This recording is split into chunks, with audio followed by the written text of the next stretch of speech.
और जेडीयू की एक जिला अध्यक्ष हैं छपरा जिले से, जिनका मधु सिंह नाम है, उन्होंने इस्तीफा दे दिया गया है कि लोकतंत्र की हत्या हो रही है। हम ऐसे लोकतंत्र हत्यारी की सरकार के साथ हम नहीं रहेंगे। हम अपनी नैतिकता के आधार पर उन्होंने इस्तीफा दे दिया है। मीडिया पे भी आया। बीजेपी के जो मुद्दे थे, बीजेपी के मुद्दे पर जनता ने वोट नहीं दिया। तेजस्वी के जो मुद्दे थे, कार्यवाही, सुनवाई, ये तमाम मुद्दों पर बिहारियों ने वोट किया। और वो जो 15 साल का एक सुशासन के नाम से कुशासन का राज था, उस पर उन्होंने नकार दिया था और महागठबंधन की सरकार को उन्होंने चुना था। अब बिहार में अभी तक तो राजनीति हुई, लेकिन अब बिहार में राजनीति नहीं, अब राजनीति हो रही है। पीछे के दरवाजे से सरकार बनाने का काम चल रहा है। अब देखो भाजपा के लोग कहां तक सफल होते हैं। तेजस्वी पर आत्मविश्वास दिख रहा है, चेहरे पर तेज दिख रहा है, कहीं नर्वसता नहीं दिख रही है। इससे साफ जाहिर है कि तेजस्वी की भी पिक्चर अभी बाकी है। देवेंद्र फडणवीस 2 दिन के लिए सीएम बन सकते हैं, तो बिहार में कोई बड़ी बात नहीं है कि तेजस्वी भी कभी भी सीएम बन सकता है। महागठबंधन को हराने के लिए साजिश तक थी, तो चाह ही रहे थे कि महागठबंधन हार जाए। किसी को 15 वोट से, किसी को 10 वोट से, किसी को 7 वोट से और 5 वोटों से हरा दिया। लाइव टीवी, सच सबसे आगे।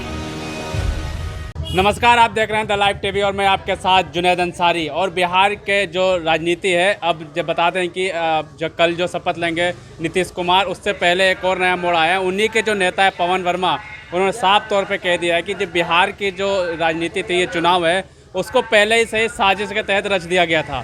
इसका मतलब साफ तौर पर उनका भी कहना है कि जो कुछ भी हुआ है बिहार में, ये एक राजनीति थी, सोचे समझे साजिश थी, जो इसको रचा गया था भारतीय जनता पार्टी के द्वारा। तो हमारे साथ तमाम लोग हैं, इनसे बात करेंगे। पहले लगातार जो है सवाल उठ रहे हैं। अब जिस तरह के बिहार की राजनीति में अभी भी क्या बाकी है, जिस तरीके से सुशील कुमार मोदी को उप मुख्यमंत्री के चेहरे से हटा दिया गया है, तो अब क्या लगता है जितिन मांझी हैं और साहनी हैं, इनको कुछ मिलेगा मंत्री पद, या ये भी अब?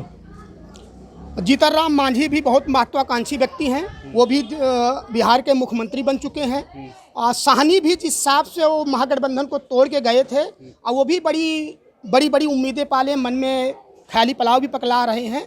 तो शायद इतनी जल्दी आसानी से जीतन राम मांझी और साहनी को मनाना बहुत टेढ़ी खीर है। और कहीं न कहीं अब जो है भाजपा भी असहज है। भाजपा जो रणनीति कर रही थी कि बिहार को जेडीयू में ख़त्म करके जेडीयू को कहीं न कहीं ख़त्म भी किया है। जेडीयू के नेता का बयान भी आया है। और जेडीयू की एक जिला अध्यक्ष हैं छपरा जिले से, जिनका मधु सिंह नाम है, उन्होंने इस्तीफा दे दिया गया है कि लोकतंत्र की हत्या हो रही है। हम ऐसे लोकतंत्र हत्यारी की सरकार के साथ हम नहीं रहेंगे। हम अपनी नैतिकता के आधार पर उन्होंने इस्तीफा दे दिया है। मीडिया पे भी आया था। अब बिहार में जिस हिसाब से मुद्दे थे, बीजेपी के जो मुद्दे थे, बीजेपी के मुद्दे पर जनता ने वोट नहीं दिया। तेजस्वी के जो मुद्दे थे कि कमाही, दवाई, सिंचाई, कार्यवाही, सुनवाई, ये तमाम मुद्दों पर बिहारियों ने वोट किया। और वो जो 15 साल का एक सुशासन के नाम से कुशासन का राज था, उस पर उन्होंने नकार दिया था और महागठबंधन की सरकार को उन्होंने चुना था। कल शपथ ग्रहण है, क्या उससे पहले कोई बिहार की राजनीति में बड़ा उलटफेर देखने को मिल सकता है? बिहार में कुछ भी हो सकता है।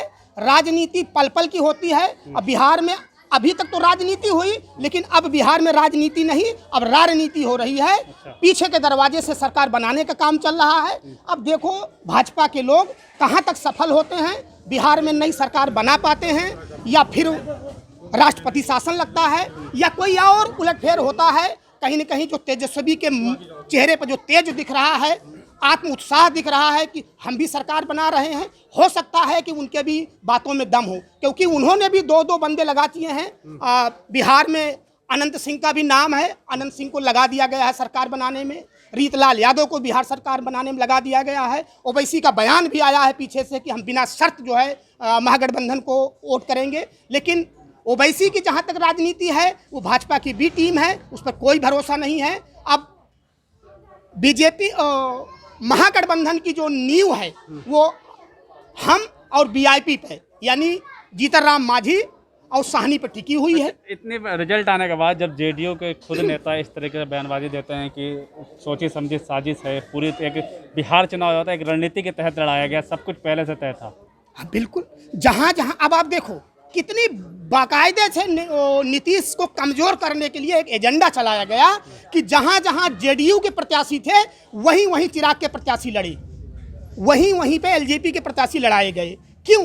उन्होंने भाजपा के खिलाफ क्यों नहीं लड़ाया? क्योंकि भाजपा को कमजोर नहीं करना था, भाजपा को बढ़ाना था, जेडीयू को कमजोर करना था। क्योंकि अभी तक जो जेडीयू की, जो बिहार में जेडीयू और भाजपा जो लड़ती है वो नीतीश मतलब जेडीयू बड़े भाई की भूमिका में लड़ती है और भाजपा छोटे भाई की भूमिका में लड़ती तेजस्वी है। के चेहरे से अभी भी लग नहीं रहा, हार मानने वाले हैं, लगातार कोशिश कर रहे हैं। और उन्होंने प्रेस कॉन्फ्रेंस में भी कहा था कि ये जो हम हारे नहीं हैं, हम जीते हुए हैं। और क्या लगता है कि जिस तरीके से अब गोपालगंज में की एक घटना है जहाँ पे चुनाव आयोग ने वहाँ जहाँ पे मतगणना हो गई तो सीसी फुटेज चेक कर रहा है, तो क्या लगता है कुछ अभी भी बाकी है? बिल्कुल, मैं जिस हिसाब से तेजस्वी पर आत्मविश्वास दिख रहा है, चेहरे पर तेज दिख रहा है, कहीं नर्वसता नहीं दिख रही है, इससे साफ जाहिर है कि तेजस्वी की भी पिक्चर अभी बाकी है। उसने अपना हौसला नहीं छोड़ा है और राजनीति में रातों रात तख्ता पलट सकता है।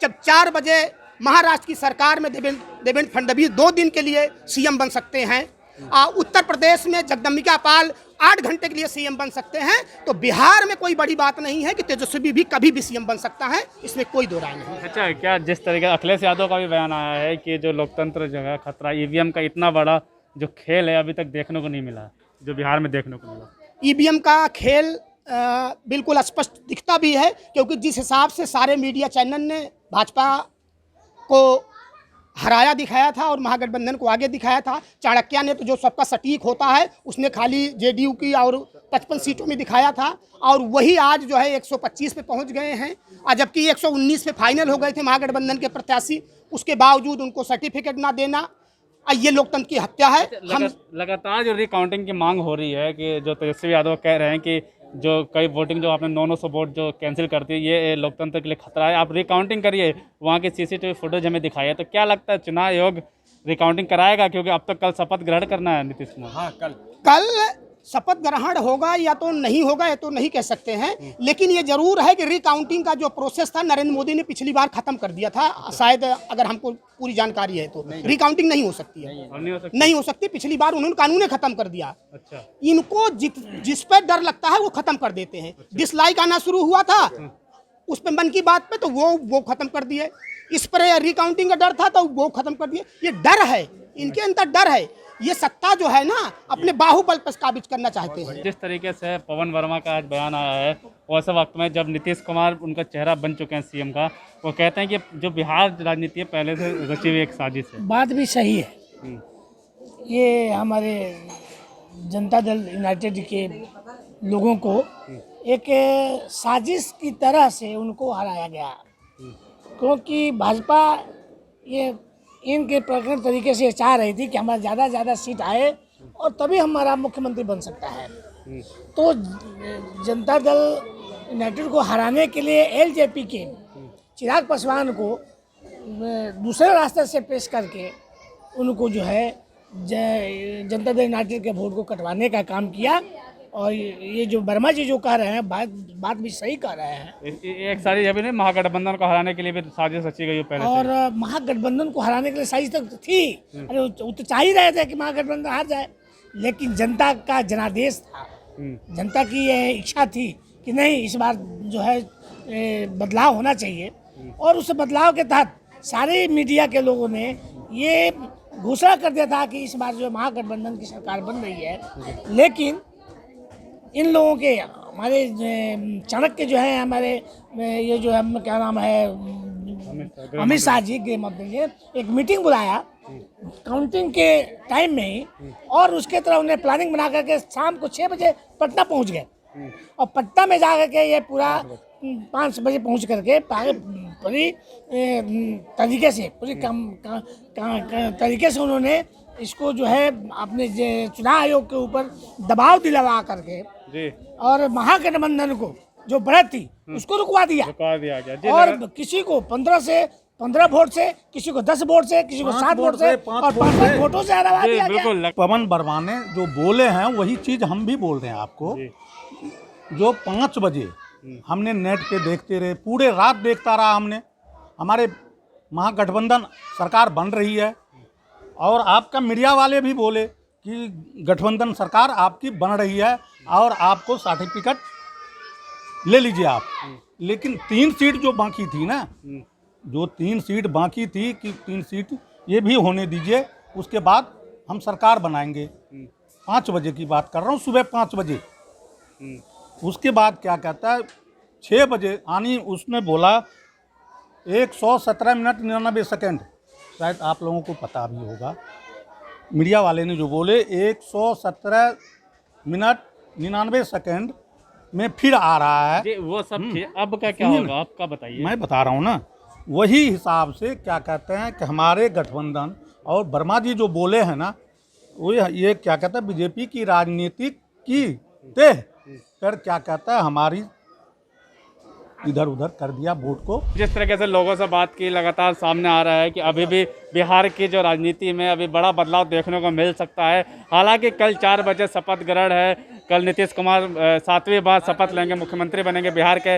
वही उप मुख्यमंत्री का जो चेहरा था वो तेज पेज जो फंस चुका है। भारतीय जनता पार्टी जो सुशील कुमार मोदी थे, एक बड़ा चेहरा पहले अनाउंसमेंट था, लेकिन अब हटा दिया गया। वहीं जीतन राम मांझी ने साफ तौर पर कहा है कि हम जो है कोई मंत्री पद नहीं लेंगे, तो यहाँ भी एक पेच फंसा है। सहानी भी मुख्यमंत्री के दाव रखते हैं, लेकिन अब देखते हैं कि क्या अभी भी कल 4 बजे जो शपथ ग्रहण से पहले कितना बड़ा खेल हो सकता है बिहार राजनीति में, ये तो अब आने वाला वक्त ही बताएगा। लाइव टीवी, सच सबसे आगे।